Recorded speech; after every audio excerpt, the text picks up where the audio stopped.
Well, good afternoon from Cornell University. My name is Nicholas Phillips, and I'll be serving as your host and moderator.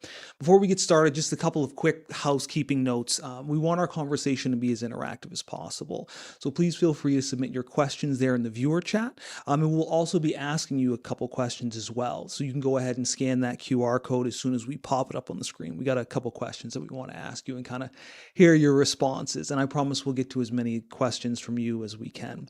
Joining us in studio is Kyle Harm, who was a senior lecturer in the Bowers College of Computing and Informational Sciences. Kyle also happens to be the faculty author of our JavaScript program. Kyle, thank you so much for coming in on a Friday. Oh, thank you. I appreciate it.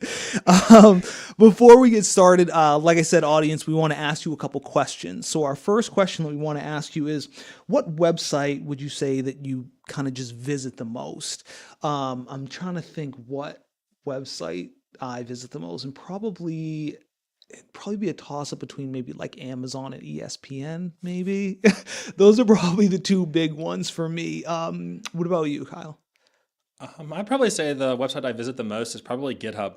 Okay. I mean, I use it a lot for the things that I enjoy in my personal life, but it's also a big part of my job. GitHub is perfect. And audience, we'll wait for your responses there. So I kind of want to baseline our conversation here. So when we're talking about the user experience, US or UX rather, what are some words that immediately come to mind for you when you think of the user experience? So when I think of user experience, I think the thing we need to we have a few terms that sort of relate to the way that we think about how we approach this particular concept. And the first one is going to be the user or the audience. We use those terms as synonyms.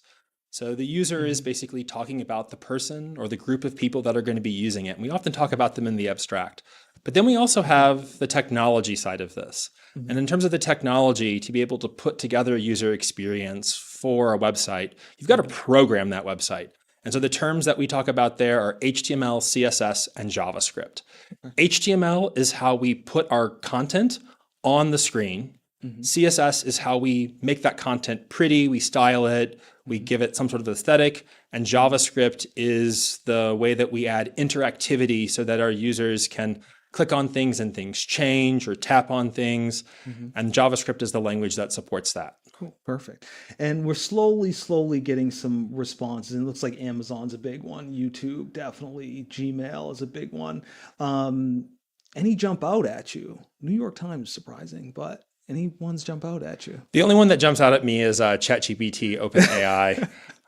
I'm used to seeing that a lot now, so I'm glad to see that. Yes, very much so, very much so. Similar. And now that we kind of have, an idea of what are some websites you guys visit, we have a follow-up question to that. So we want to know, now that you have the website that you visit most frequently, we want to know, what do you enjoy most about these websites? We have kind of a second question, two-part for you. I know for me, one of the big things for ESPN, for example, is a website that I look at a lot. It's very easy for me to work with. So it doesn't have a lot of flash. It's very easy. Everything I need is kind of up there on the search bar. I can also, use it on my phone as well. What are some things that jump out, for you, Kyle, for the website that you use a lot? I love this question. I get this asked by my students quite a bit too. And I always answer it in sort of a roundabout way. Okay. As somebody who understands web design really well and how you program all of these, I can create anything that I see here and I can teach you how to do it too. One of the things that you keep seeing is when you go to a website that doesn't do these things, the experience is so terrible, it becomes really, really frustrating, but even more so because you know how to fix it and what should have been done instead. And so when I'm at a website that I really enjoy using, it's the absence of that particular feeling, right? The fact that I've got a goal, I'm going to this website, and the website is designed in such a way that I'm able to accomplish my goal right then and there. I don't have to hunt around and find things or be frustrated that when I click on this thing, it doesn't work and I don't know why. It just works. I do have to say that's one of my big things is I feel like we've all been to those websites that are just bad. And it's like, why am I spending 20 minutes to try to find that one thing I'm looking for, I love these moments. In the classroom, I often ask students similar questions to what you're asking our audience now. And I'm like, describe when you have you've experienced this particular thing. And it's a really great teachable moment to remind us why we do this. Yeah, very true, very true. And we're slowly getting some responses in simplicity and fast. Is that kind of along the lines of what you see with your students? Yeah, I think so. I think that's generally the goal that they're striving for with their users. But we often use different terms to sort of describe this. One of the terms that particularly stands out for me here is organized, right? We often sort of think about the user's goals and how we organize the content on our website to support those goals. And so we're now tying ourselves closer to the importance of structuring our design to help our user. Okay, perfect. And a lot of our conversation today is this balance between, making a website look beautiful, but also making it function properly. So my question is, how do you define this balance between the aesthetics of a website and its functionality when it comes to, designing a website or updating a website? I got two parts for this one. So the first thing I want to talk about here is a study that Microsoft Research did. Right now, I think it'd probably be 10 years or so ago. But the good news is it's still applicable today. Yeah. And that is that, actually, I'm going to ask the question back to you. How many seconds do you think that we have when a user comes to a website, and how many seconds it is until they decide to stay or they leave? How many seconds do you have? I would say probably 15 or 20. You're really, I feel really like I'm being close. generous. Back in the early 2000s when this research was done, we often saw numbers around like 30 seconds. Oh, okay. The number is now more closer to about 10 seconds. You've got 10 seconds to engage that user and to help them decide to stay on your website before they bounce and go somewhere else. And so that 10 seconds is really, really crucial. So how do we keep a user to stay during those 10 seconds?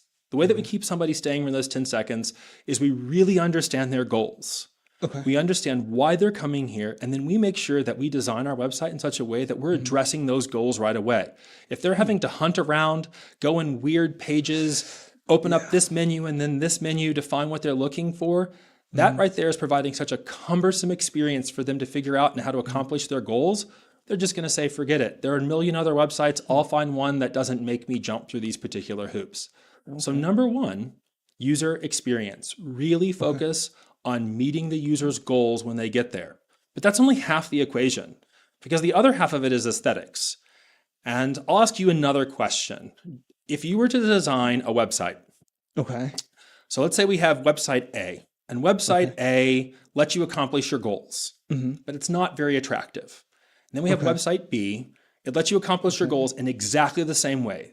So in terms of functionality, it is 100% identical.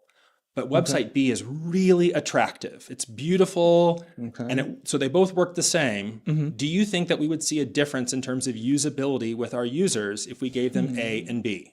I'd probably say the same, because they function exactly the same. Right. Or I would think so. I would think so too. The weird thing is that users, if the website is more attractive, they associate that with it being easier to use, regardless of whether it really is. So as part of putting them in the right mindset for accomplishing their goals, aesthetics matter too. So what you really want to do here is you don't want to focus just on helping them meet their goals and it's an ugly website, and you don't want it to be beautiful and they can't accomplish it. You have to balance both. Otherwise, your users are going to bounce within that 10 seconds. And do you see this happen a lot where, website designers may focus too much on the aesthetics and making something beautiful? I'm chuckling because I see it all the time.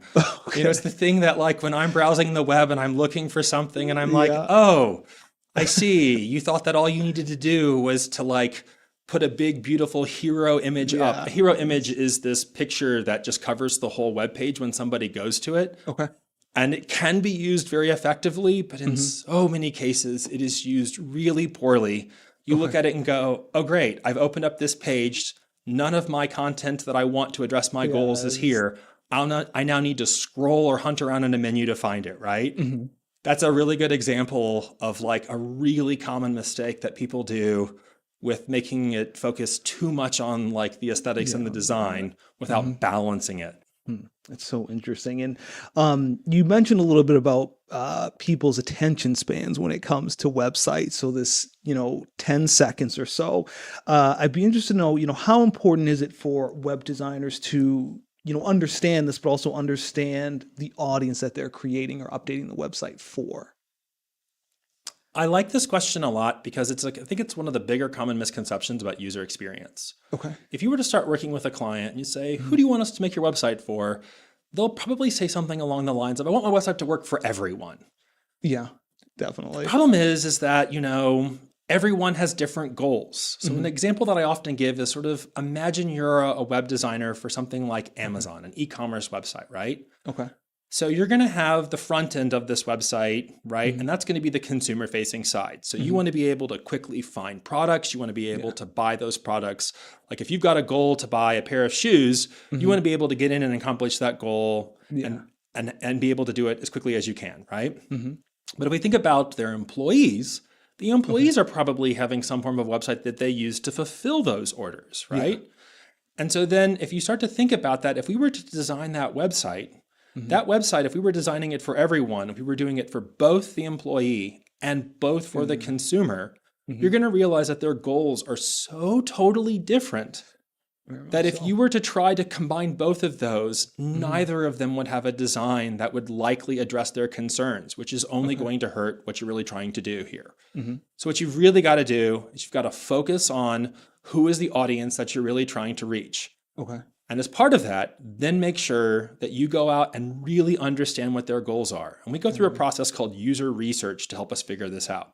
So user research can involve many different techniques. A really common one is conducting user interviews. Another one is field studies, where we observe people trying to do a particular task and see how they're trying to do it so that we understand their goals by observation. But you can also do things like focus groups or questionnaires. Once we have a sense of those goals, then we take those goals and we run through our user-centered design process to help us figure out how to put together this website so it will work for that particular audience. And so the trick here is not to think about everyone, but to think about the people who are your primary audience. And then you're probably going to have a few secondary audiences, but you've really got to figure out how you address that audience goals for the people that you're really designing for, so that when they come, they don't leave within that first 10 seconds. And is there one technique that works better or is kind of more effective? Just for user research, understanding the user. So you should talk to a lot of different firms. People sort of, as they build up their practice for this, they sort of find the techniques that they think work really, really well. Oh, okay. I personally, my favorite method for this is field studies, because one of the problems when we start interviewing people, you can often bring your bias into the questions, and you may not think about things that you should have asked or whatnot. If you just simply observe behavior, you can often learn a lot about what's going on with the user and what they're trying to do, where they're really struggling with things. But you're not also introducing your bias because you're simply observing, which I think is particularly effective. But I think what you'll discover is field studies, questionnaires, and user interviews are probably much more popular, but they're also a lot less time consuming. That's very good to know. And one of the things we, had talked about, before we went live was the idea of, kind of A and B testing. So when it comes to audiences, I feel like, every once in a while we, hear about this term, A/B testing. I'm wondering if you could just kind of quickly give us an idea of, kind of A and B testing and the strategies behind it. Sure. So A/B testing is where what we're trying to do here is we're trying to figure out whether one of our designs that we've created for our website is going to work better for a particular audience, right? And we have some objective, usually some metric that we want to measure as part of it. So we want to say, for example, if we're an e-commerce website and we want to create two versions of a design A and design B. And we want to see that if we give users design A, whether or not that improves the rate at which they purchase more things versus maybe like our existing design or an alternative design, which is B. So what these companies will then do is they'll create both of these designs. And then based on some criteria, a certain percentage of their users, when they come to their site, will be shown either version A or version B. The user won't know that they're being shown one at all because it's transparent to the user and you just simply won't know. So the company may decide that who's doing this, that they want to target a particular demographic. And if they know that demographic information about you, then they might try to show you version B of the website to see whether or not, if they give you version B, are you going to buy more stuff or something? Okay. And I'm just curious, when we do this A/B testing, is it like a huge difference, or is it usually just like a small difference when it comes to the different sites? I would say it really depends on the stage of the design of your website. Okay. And what how significant the change is that you're trying to do for your design. If you're starting from a really low baseline where the website was really ineffective to begin with, you're probably going to see a really big change. Huge. But like one of the most well-known companies who do A/B testing all of the time is some company like Amazon. Oh, okay. And so Amazon is doing this all of the time.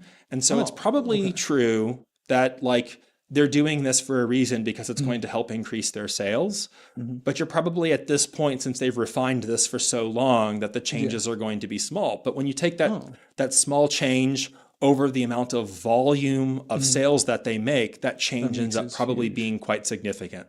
So whether it's a big change or a small change, I'd probably say is all relative on the situation that you're dealing with. That's very good to know. And what are some ways to maybe design our websites, but also stay aware that what we link to might not necessarily be liked by a vast majority of users? So I don't think I understand what you mean. Link to, what do you mean? So with the A/B testing, for example, when the user maybe gets, one link versus another user who might get a different design. Oh, I see. Okay. So you're asking, we have version A, version B, and what was the question about it? Just, what are some ways, or I'm sorry, how do we stay aware of, kind of some changes and things that were made? So if that makes sense. I'm not really sure. It's Friday. So what I would probably say here is like one of the things that your design team is always doing is your design team is trying to sort of think about the different ways that they could present this information to really help the user's goals here as part of this. And that then means sort of rethinking the way that you can present that information. You could probably present that information with a whole host of different controls. So for example, maybe think about like a help website, right? Or a help portion of a website.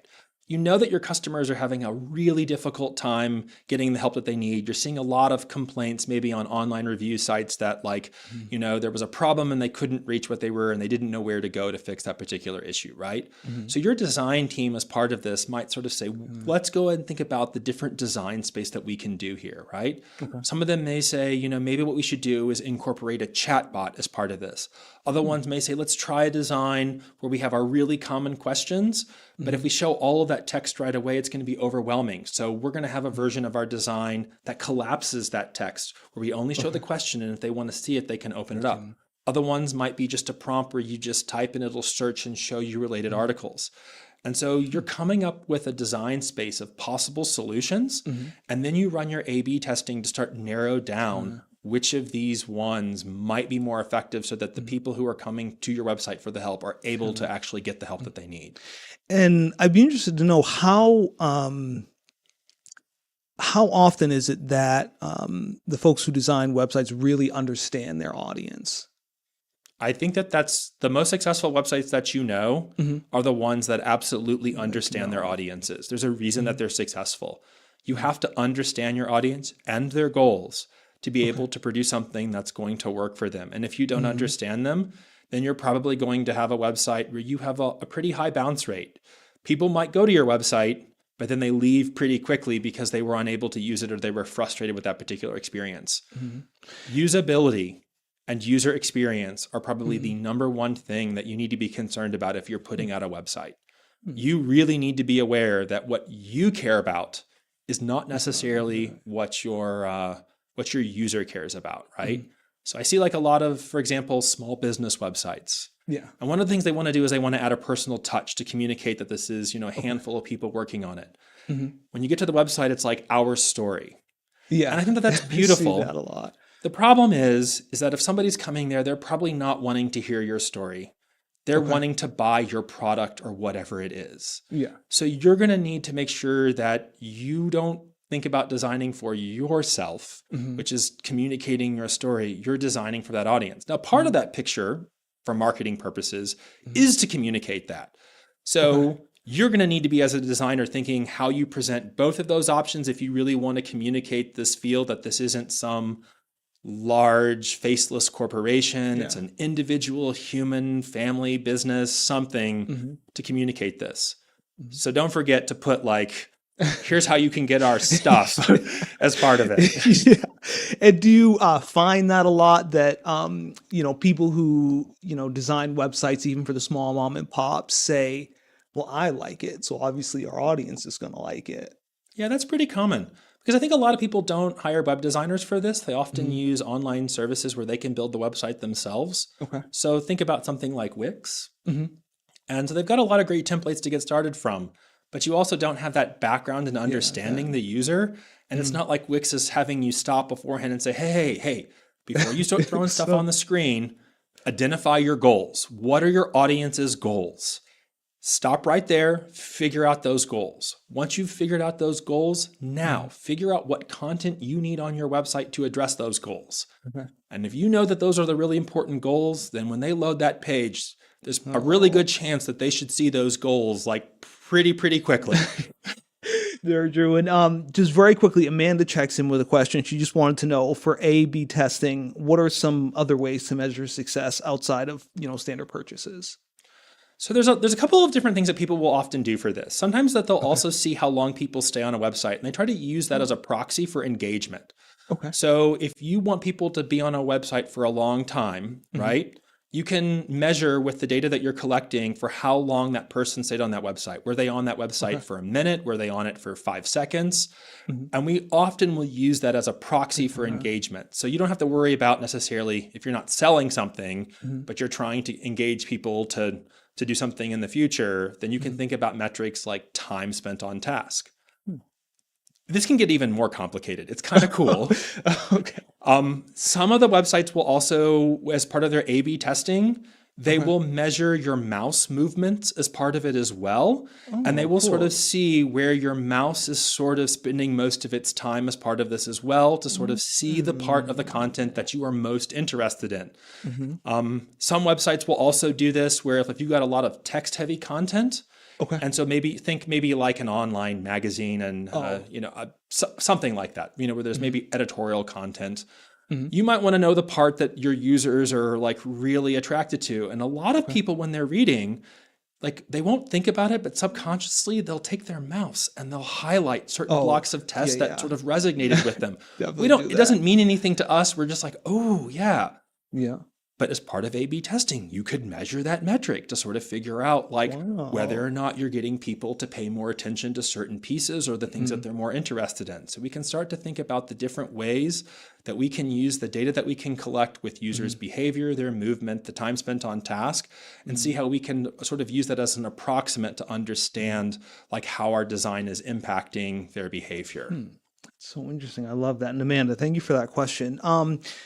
Along these lines of thinking about, kind of personal touches to websites and everything like that, I just thought about it now, but when it comes to hero images and visuals, is it better to use more visuals like those, if it's a small family business, to use like family photos or something, is kind of what I'm getting at. But is it important to use, a lot of pictures and, websites with videos and things like that? Just interested.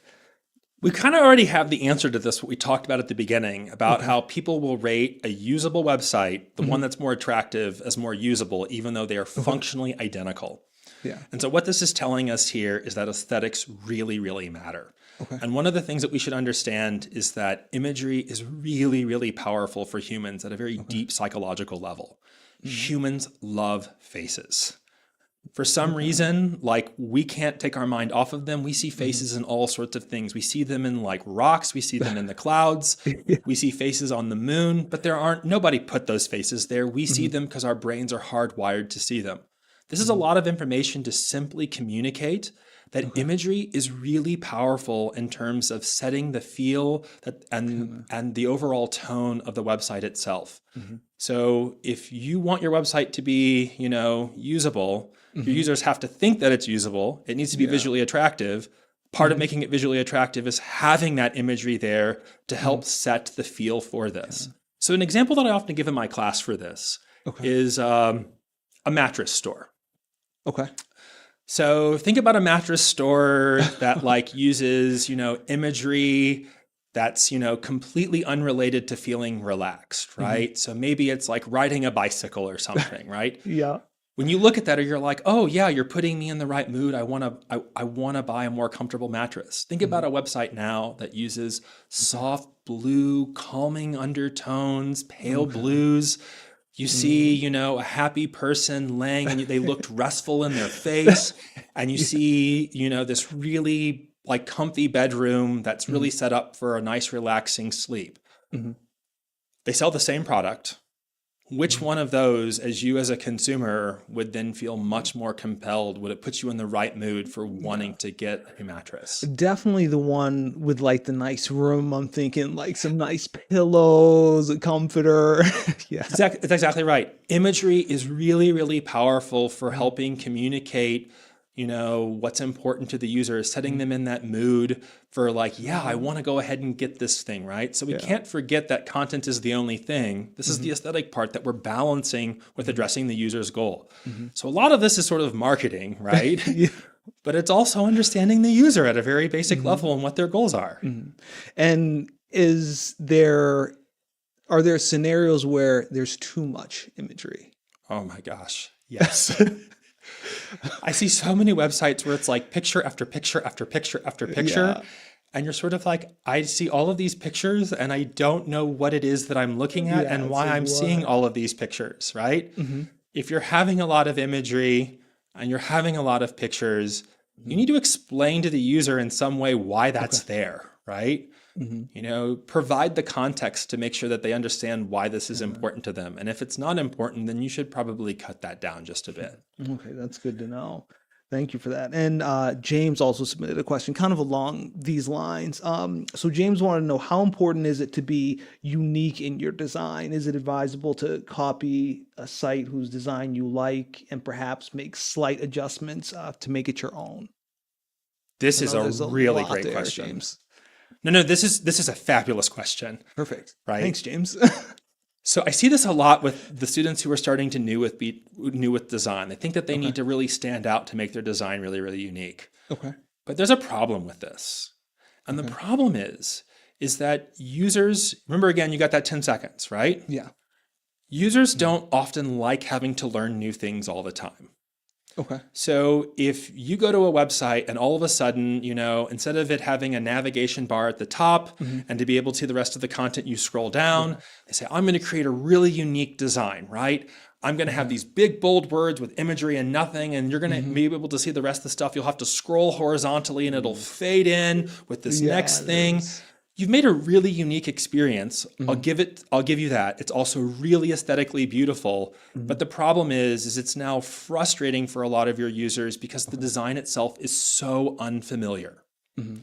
So one of the things that you can do to help improve the usability of your site is to leverage the fact that your users have a lot of familiarity with very common aspects of website that they use on a daily basis.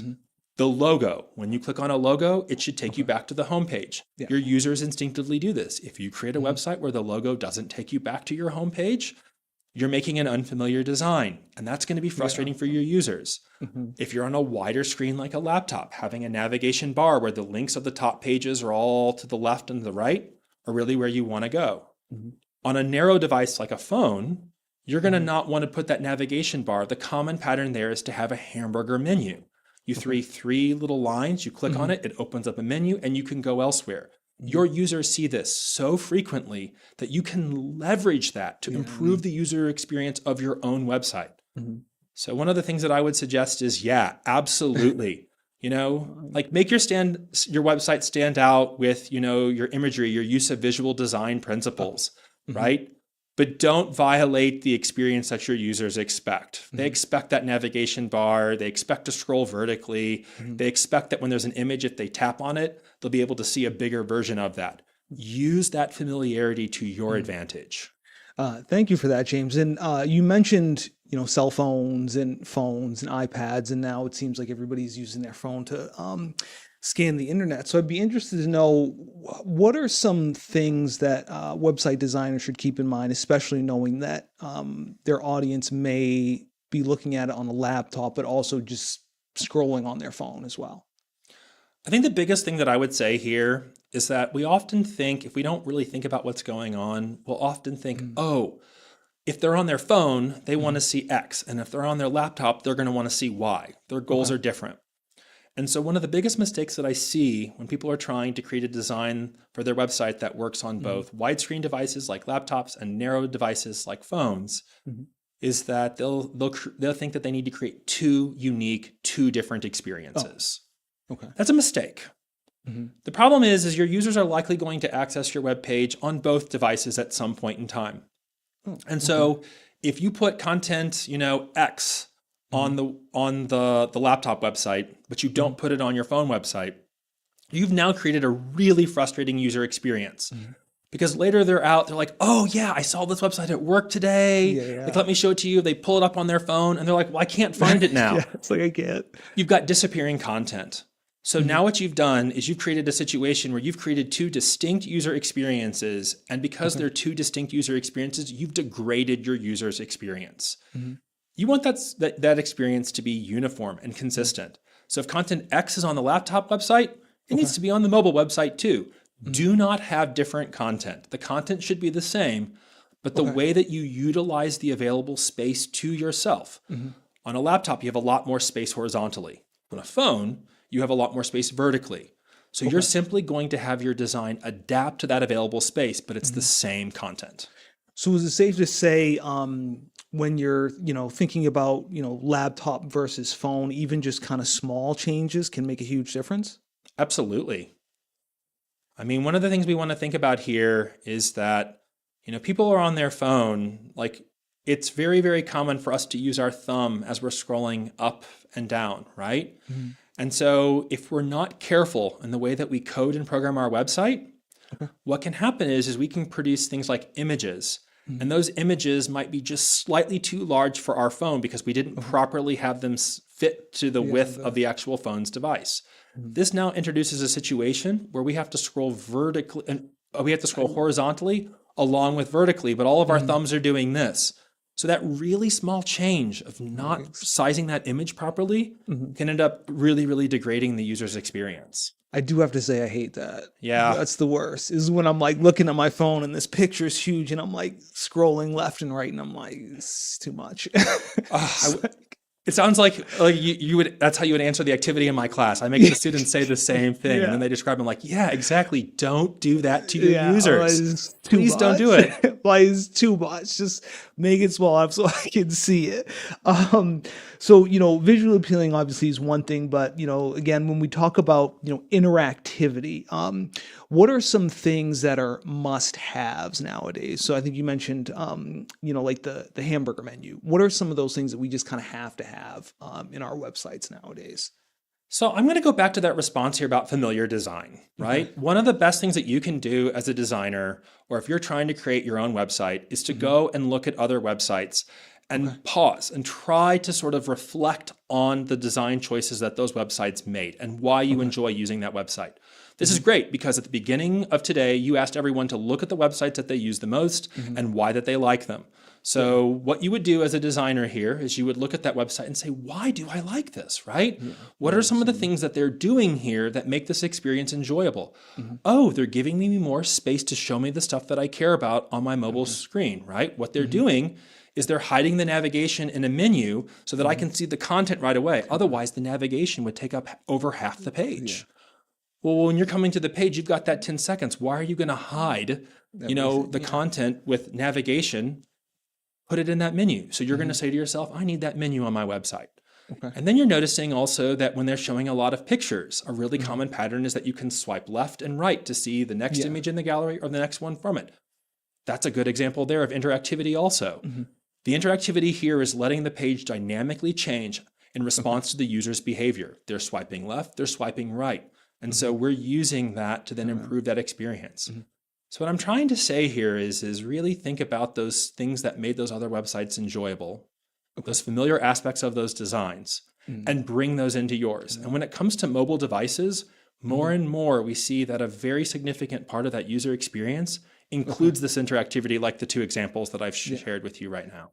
And when it comes to website design, are there, do we see trends over time rather? So I'm thinking, so before coming here, I was a reporter and I would always have to go to like the county websites and they looked like they were out of like 1995. Sure. They were just terrible. And I apologize for, saying that, but they were pretty rough. Yeah. So are there trends in websites that we see over time or, every few years or so?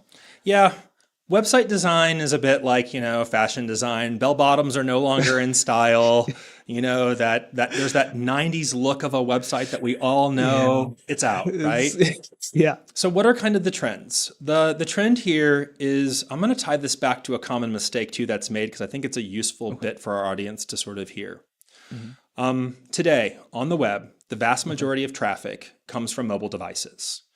Like this flipped a few years ago. It used to be people were accessing it more often than not on their desktop computers or their laptops. That's no longer true.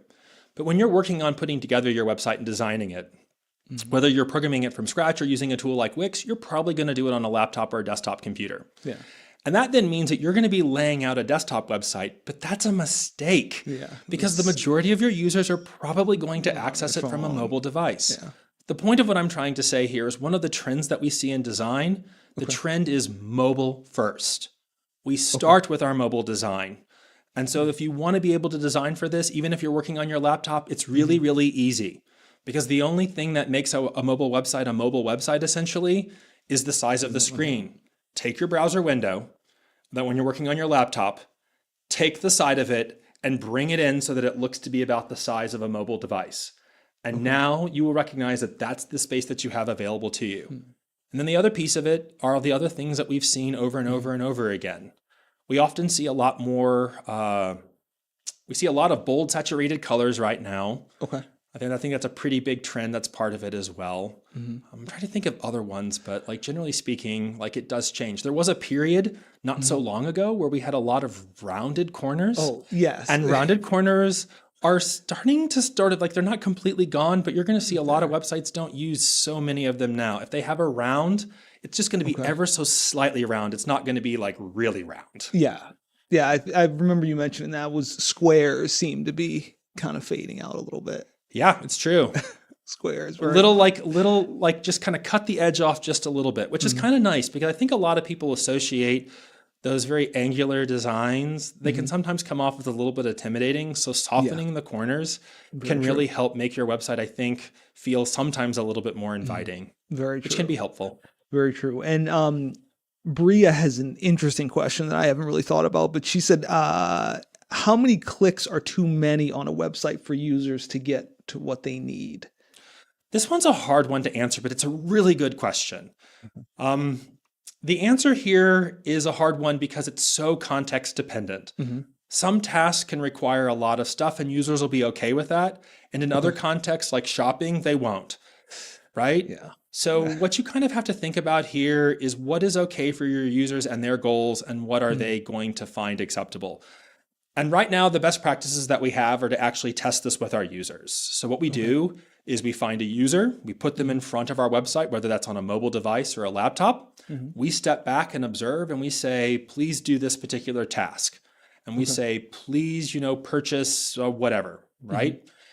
And we watch what they do, right? And then afterwards, we learn about the experience. And if we find out that we're asking them to do way too many clicks, then we've pushed the threshold too far. We need to go back and redesign this. And so I wish that I had like a rule of thumb answer here, but the reality is that we just don't have that. It really depends on the task that you're asking users to do. And some of those tasks, people will tolerate more clicks and others they won't. However, here's a proxy to help kind of answer the question a little bit better. Okay. More clicks takes more time. Yes. So if you know that time is important to your users, less clicks is going to be a lot better for them than more. And that's the best that I can probably answer that without knowing more about the situation. That's good to know. Maybe we could get a follow-up from Bria, but I also got another great question in from Lisa, and this actually is going to tie into one of my questions. But Lisa wanted to know any best practices to share to make sure your website is accessibility friendly. And I'd, kind of open that up as far as, what are some things to think about as far as our audience goes and accessibility in general? Oh, I'm so glad that this question was asked. This is a massive part of my courses. No, accessibility is really critical because people often sort of think about it as two separate users, right? Okay. So I'm going to say this a little bit crassly, but I don't mean it that way, right? We think about like our primary user, our audience, and then maybe we think about the folks who are using our website that are disabled. And that's incorrect. That is not how we think about accessibility at all. We think about accessibility as our audience. And regardless of their ability, it doesn't matter whether or not there's some sort of motor disability, vision, whatever it may be, those are all members of our audience. And so what this is trying to communicate here is that we don't think about this as a secondary piece. We start our design process making sure that we're doing and coding our website in such a way that it works for every member of our user's audience. So as part of this, there's a lot of things that you need to do well. Some of the terms that you asked me at the beginning of the class were, I told you about programming terms, HTML, CSS, and JavaScript. Those words really matter here. So in making sure that any accessibility software that your users might be using to access the website, to make sure that that software works, you have to make sure that you use the HTML in a way to properly structure its content. Okay. So that then means that HTML describes the type of content that you're dealing with. Is this a paragraph? Is this a heading? Is this an abbreviation, right? When you describe that text, the software can then communicate that meaning to the user, even if they can't see it, if you're using video, if they can't hear it, right? There's the different pieces of this as well. But in terms of motor impairments, when you're also structuring it properly, it then means that if somebody they can't use a mouse to navigate your website, they have to use keyboard navigation or an eye tracker. Now your website will also work for them as well. So properly structuring your HTML is important. The CSS styles it. The way that you style this can make a really big impact, especially for folks who have cognitive impairments. So if you create a really distracting website, it can be really hard for them to necessarily focus and figure out what they're trying to look at. But it can also matter too, if you're trying to make your website too flashy, for example, if you've got a lot of animation, if somebody deals with seizures, you can now make your website inaccessible by adding too much animation. So be cautious with the use of how you incorporate things that change a lot. If you're changing a slideshow really quickly to show the next product, that can be a problem, right? And then in terms of JavaScript, this is where we get into a lot of trouble with accessibility. When it comes to JavaScript, it's really tempting to just start dynamically changing things on the website. And that's exactly what it does, right? It's meant to add that interactivity, but you have to implement this in such a way that if a user isn't able to physically see or click on it or whatever, how they're interacting with it, that they're able to access that content. This is not as trivial as you think. It's something that I bring up a lot in the course that I have here for eCornell about JavaScript and what's important to communicate these pieces of information, because without it, the content is really inaccessible to those users. I wish that I could thumbnail this with a short answer, but the answer is it's the whole process. And are there, maybe just one or two small things that can make a difference? So I'm thinking, somebody who, may be visually impaired, making the headers bigger, or are there, maybe one or two small things that can make a huge difference? So if you can't see the website, you might be using something like a screen reader. So that means you might be hard of hearing or deaf or something, okay? Under those circumstances, that then means that every piece of content needs to be read out loud if you're using that particular technique to access the website. This can be a really frustrating experience if the content itself is not well organized. So you want the content that the user wants to see right away. We talked about it shouldn't be below some hero image or whatnot. It should be right there. It gets even better though, because one really easy trick to help with this particular process is you can add what's known as a skip link. Skip links is a link that's encoded at the very top of your website. Users who can see your website will not see this link at all. It's invisible, but the screen reader software will pick it up. And the link will say, skip ahead to the main content, and it jumps them past the navigation. So you don't, when you go to the webpage, you don't want to have to read homepage, about page, contact page. You're like, I'm already on the page. Just jump me to the main content. That's an easy trick for it. Another one here too is, remember, if you can't see the images, you need to provide a description of what that image is so that people can understand that they're looking at, for example, if it's Cornell's webpage, right? Cornell likes to put McGraw Tower, our big, beautiful clock tower on everything.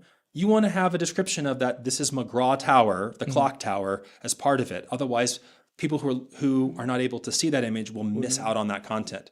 This makes a big difference if you're having things like graphs or charts on your website, because it can be really tempting to say a chart of this. Don't say that. You have to communicate the takeaway from the chart. You have to communicate that 30% of individuals, have X, 90% of individuals have Y. Communicate what the chart is actually sharing with its users. That way they can hear a description of it if they can't necessarily see it. Those are just two quick examples. Perfect. And I want to kind of switch gears a little bit. Chow asked, what do you think of the video hero? Is it a good practice, or does it actually delay the time to achieve users' goals? So instead of having a hero image, we have a hero video, which I see often. I have to confess, I'm very biased with this one. Okay. So this may not be the answer that everyone agrees with, but this is how I feel about it. And it's what we communicate in our classes. So I like to think about it like this.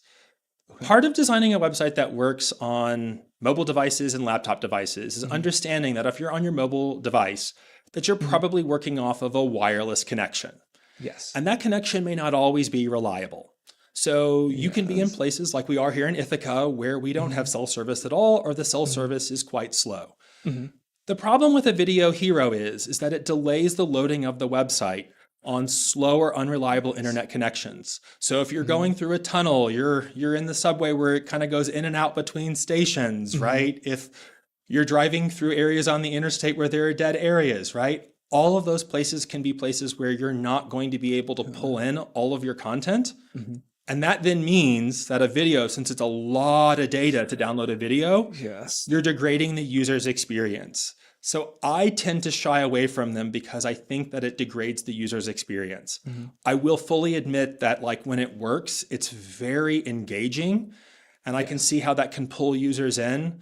But I also understand that when you don't have it, I'm not sure that the experience degrades well enough that it's worth its while, if that makes sense. Yeah, that's one thing I just cannot stand when I'm going to a website and the video just won't load, and I'm like, what is going on? Yeah, it is frustrating. It's It can also sometimes be an accessibility issue as well. Yes. So the problem with the video is that it's playing right away and it can be a distraction, and that can in and of itself be a problem. So I generally like to follow, so there's the Web Content Accessibility Guidelines. There's a standard for this.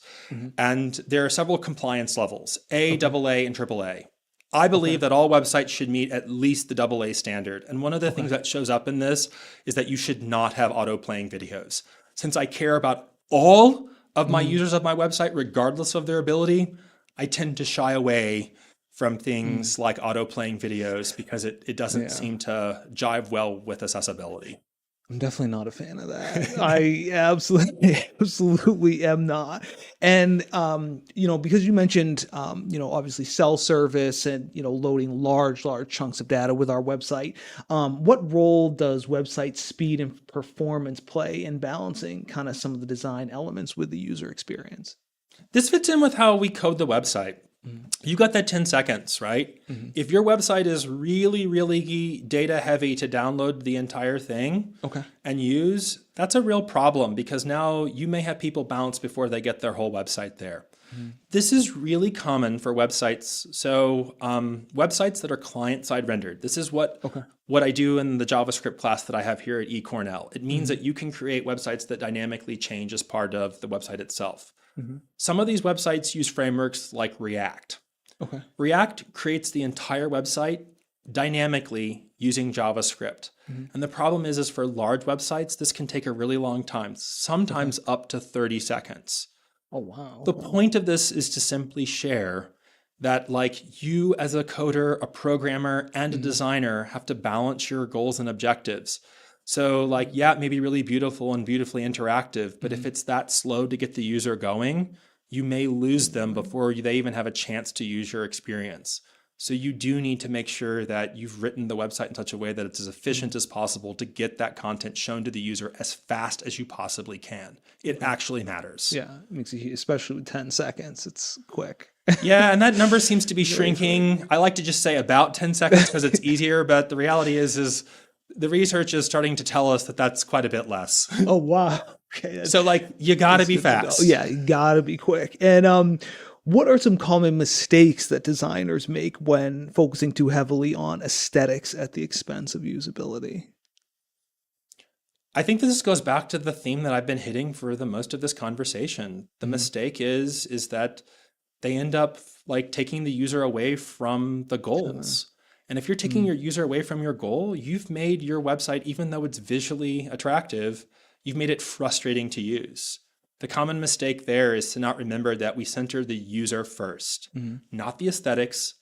Everything that we do when designing a website is completely centered around that user. So the mistake that you've made here is not putting your user first. Beautiful design doesn't come at the expense of the user. Make sure that your user's goals are addressed.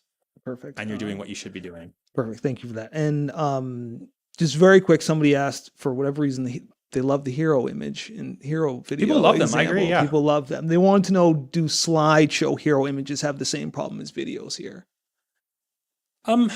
So in terms of accessibility, we would say in the standard that would be absolutely fine, right? Okay. Because in terms of the standard, we're able to show the different content. It's accessible to all of our users if we implement the slideshow correctly.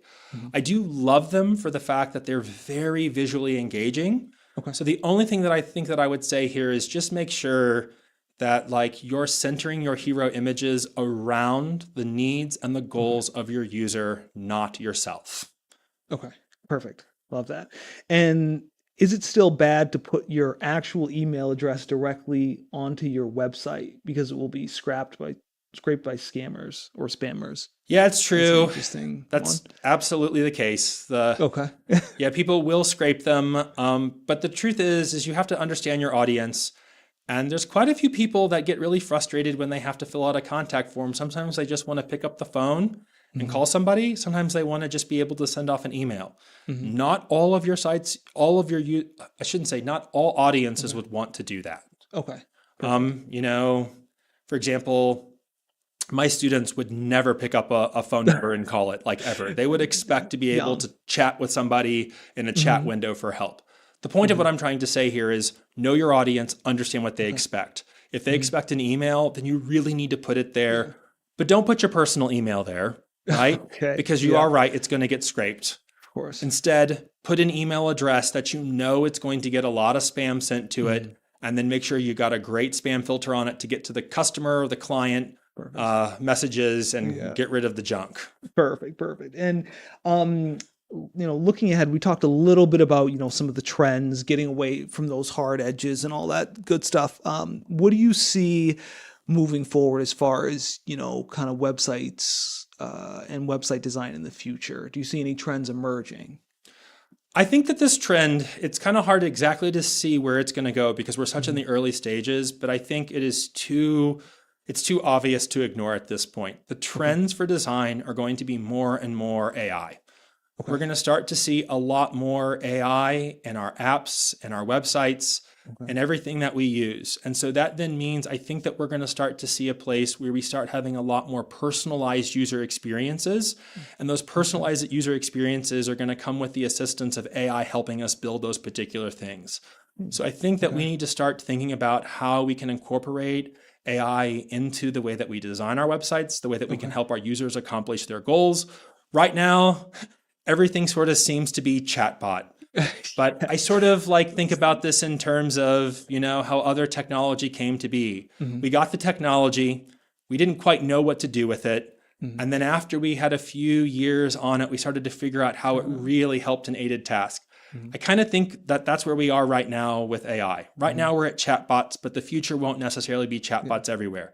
But that's where we are now. And so like if you wanted to incorporate this as part of your website, you would then need to be able to introduce interactivity as part of it. That means you would need to use JavaScript to be able to put in the chatbot as part of it. And then you would then need to be able to take, using JavaScript, the messages that you're getting from the user and sending them off to the AI server to get responses back and forth. And so that would require learning how to program JavaScript along using APIs to be able to create these types of experiences, which I think are going to become more and more common. Yeah. And with that, you're obviously the cert author of our JavaScript programming. Sir, what are some takeaways that you're excited about, or what are some things that you hope that the audience will take away from taking the certificate program? Oh, this is a great question. So, I designed that course so that it was to be approachable by anyone, even if they hadn't had prior programming experience, right? I really want people who, we call these in the literature end user programmers, people who are using the programming to be able to do something that they want, right? They're really passionate about their small business, and they just need to use the programming to create this website or the experience that they want. But they're really focused on the thing that they really, really care about. And I've tried to gear this particular course so that you can get what you want out of this course to get back to the thing that you love doing and using programming to help support you with those goals.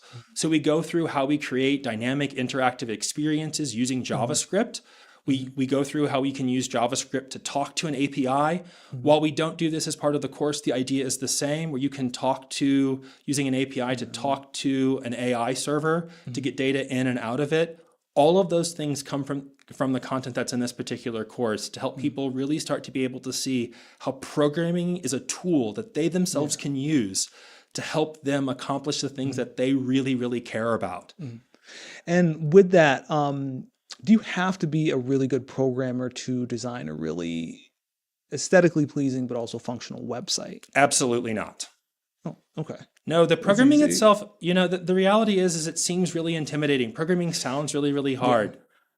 But, I've taught web programming for about 8 years now, probably even a little bit longer. I've been using it. And one of the things that I can say is over and over and over again, what I hear from my students who have taken my courses and left, I keep hearing it constantly. I didn't think that I could actually do this, but now I realize that this is all approachable. It's within my wheelhouse. I've got to be able to do this, and I really enjoy doing it.